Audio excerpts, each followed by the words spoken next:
আজকে আমরা skin made debunking বা স্কিনের কেয়ার সম্পর্কে বা স্কিনের ট্রিটমেন্ট সম্পর্কে কিছু ভুল ধারণা অবসান করব বা এটা সম্পর্কে বলবো। 1 নম্বর ভুল হলো ব্রণ অবস্থায় স্ক্রাবিং করা, যে স্ক্রাবিং এ ব্রণ কমে। এটা সম্পূর্ণ একটি ভুল ধারণা। স্ক্রাবিং করলে ব্রণ স্কিন আরো ইরিটেট হয় এবং আপনার আশেপাশের স্কিনে ইনফেকশনটা ছড়িয়ে যায় এবং এখানে ইনফ্লামেশন হয়ে আপনার ব্রণ আরো বেড়ে যায়। সো ব্রণ অবস্থায় কখনোই স্ক্রাবিং করা যাবে না।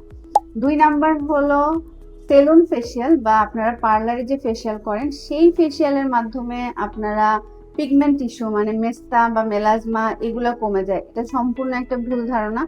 মেস্তা বা মেলাজমা একটা স্কিন ডিজিজ। তো আপনার যদি স্কিন ডিজিজ থাকে অবশ্যই আপনাকে ডাক্তারের পরামর্শ নিতে হবে এবং মেস্তার চিকিৎসা বা মেলাজমার চিকিৎসা সেই অনুযায়ী ট্রিটমেন্ট করতে হবে। কোনো ফেসিয়াল করে আপনি এটা সমাধান পাবেন না। 3 নম্বর মিথ হলো যে আপনার মাথায় বা স্ক্যাল্পে খুশকি থাকলে আপনাকে সেলন ট্রিটমেন্ট বা কোনো হেয়ার ট্রিটমেন্ট নিতে হবে। এটা সম্পূর্ণ ভুল ধারণা।